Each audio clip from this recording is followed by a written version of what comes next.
Hello and welcome back to Crushing Comics, the show where I fall in love with my comic book collection all over again. We are here to unwrap some more books, so let's get right to it.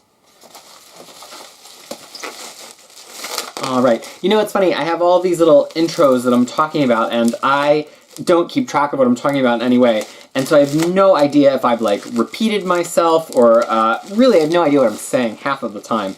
It really goes to show you how hard it is to like extemporaneously just chatter while you're doing something, right? And you think of like hosts on cooking shows, and that's a little bit scripted, but they still have to kind of be live and speak extemporaneously as they're like putting things into the oven, taking things out in the oven, and you realize how much that like show hosting, talk show host kind of skill is hard, right? Everybody's like, oh, I wish I could do that. Well, maybe not everybody, but people see Ellen and they're like, oh, I could be on Ellen.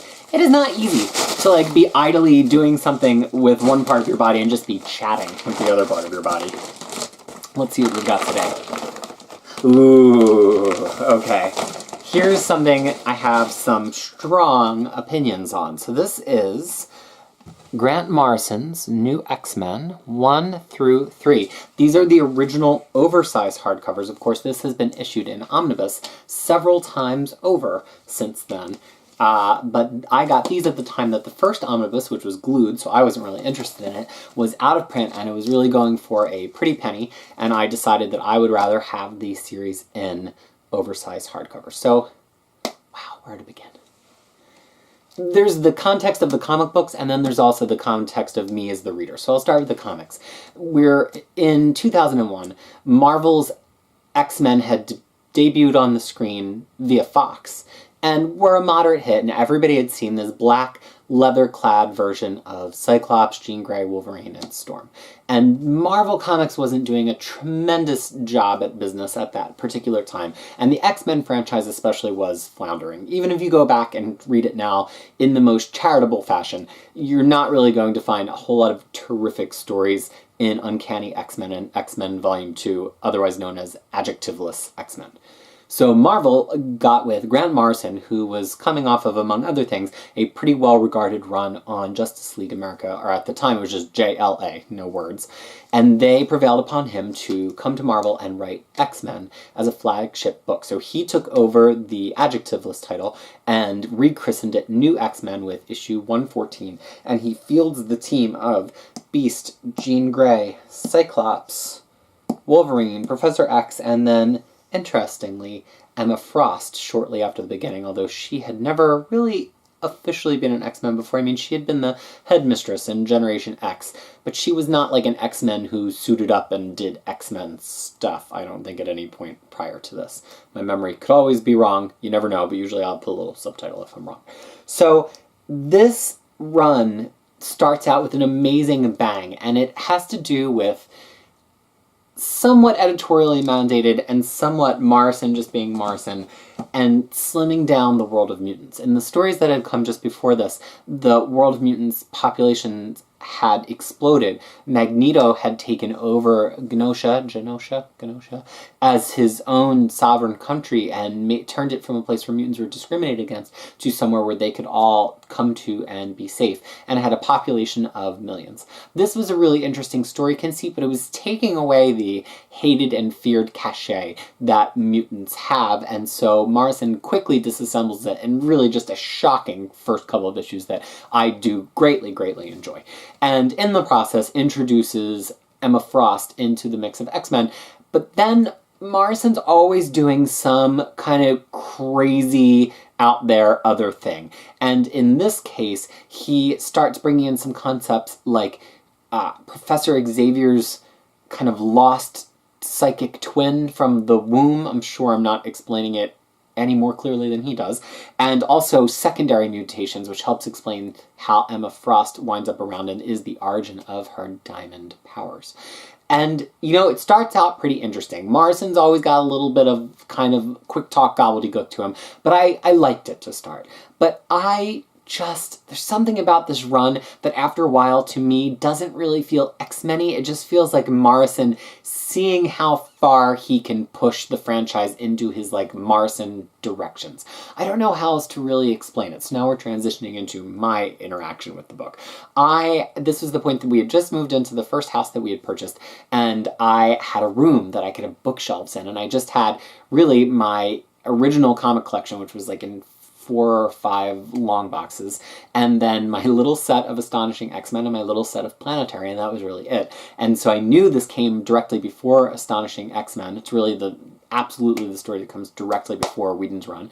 And I'd read people enthusing about it for years, and it was in 3 paperback complete collections. So I said, you know what, this is what when I get to our house, I want to have stuff delivered from Amazon every day to appreciate in this new house and start to build my library. And so day 1, we're going to get Morrison book 1, and day 2, book 2, and day 3, book 3. So I read book 1, and I think I was kind of enjoying myself. And then I got book 2, and I had this what is this reaction. Now, to be fair, some of my what is this is to things that Morrison established that went on to be great features of the X-Men franchise, including the renewed cast of the school, which included Quentin Quire, who went on to have great use in X-Men, and including Phantom X, he has been put to really good use in X-Men as well. But the stories just didn't feel quite right to me. Do you know what does feel right, though? Jean Grey. Let's talk about Jean Grey for a second, especially because in just a matter of weeks she's about to make her return after being shuffled off stage at the end of this Morrison run. I think Morrison, for my money, wrote the best Jean Grey ever. For as much as I have qualms with his run on New X-Men, I don't know that anybody understood Jean Grey as well as he did. If you think to the proud history of Jean Grey, Phoenix or not, at first she's the girl. That's really what she starts out as from the first issue of X-Men. She kind of occupies that Invisible Woman role where she designs the costumes, because apparently every woman adventurer also has a minor in fashion design. And then, you know, she's the one who goes to college, so at least they make her out to be a little bit of a brain compared to Cyclops and Angel and Iceman, although Beast, you know, of course, is always a brain.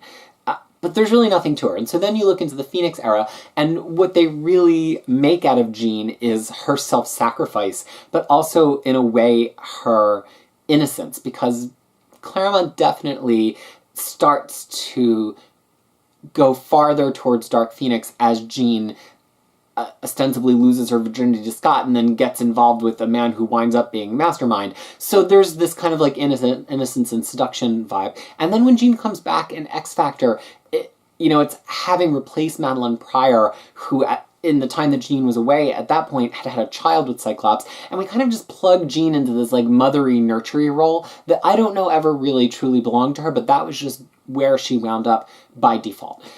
And that continues to happen, right? X Factor started in the 80s, and Jean is around until the end of this run in 2003. But going into this run, so it had been about 15 years, and I don't know if there's like a great Jean Grey story in those 15 years, which bugs me. She's one of my favorite comic book characters. Morrison gets it. It's more than just Jean Grey as a nurturer. It's Jean Grey as a possessor of steely resolve. And if you go back, that's not a retcon. That's just a great interpretation of where her nurturing, where her love, where her being able to be the only woman on this team of men has come from.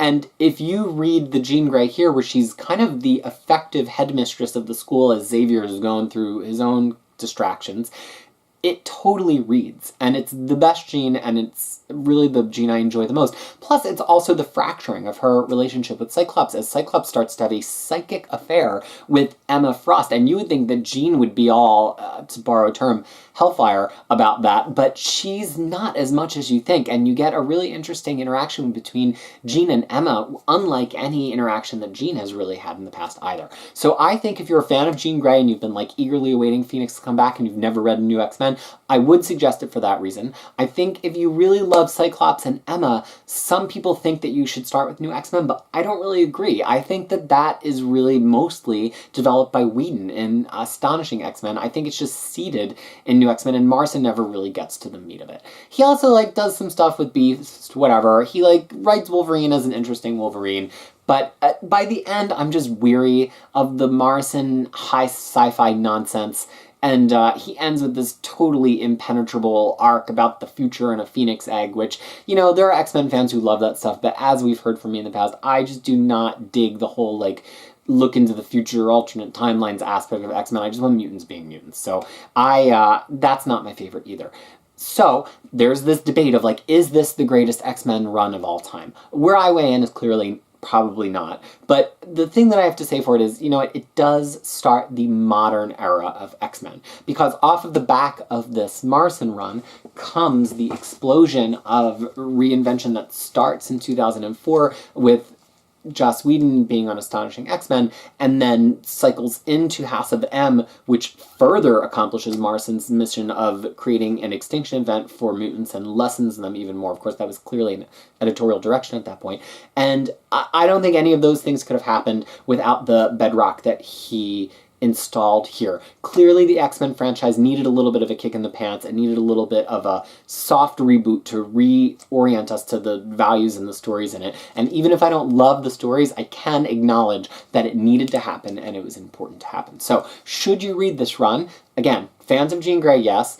I think if you're trying to start like a really deep modern X-Men run, it does make sense, because starting from Astonishing is kind of its own little separate pocket reality, where, not really, I mean, it's in the X-Men reality and it's in the present day, but it doesn't interact with anything else because Whedon couldn't be bothered and they just wanted to let him release it on his own path. Whereas this definitely has more of an impact on what's happening on the X-Men brand at the time. So if you're starting a modern read of X-Men, this is a good place to start. And if you're trying to just do like X-Men highlights, like the biggest stories of all time, I think that you absolutely do have to acknowledge that this is that.